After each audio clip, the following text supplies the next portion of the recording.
Here I am going to show you how to do the purl stitch, also known as the coral stitch sometimes.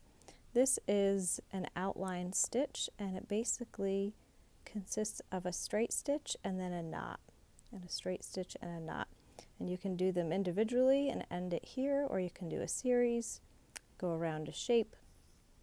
So this is an intermediate stitch, and if you have never tried embroidery before, I would practice some other stitches before trying this one, just so you get the hang of some of the basics.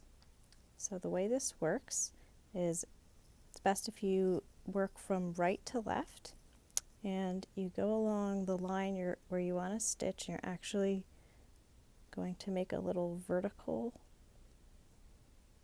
kind of go underneath your line vertically with your needle. And then you're going to pull your thread across your needle like this and wrap it underneath. So this is where things can get a little bit tricky, and I find it easiest to work with a shorter piece of thread because you're going to have to pull your needle through here,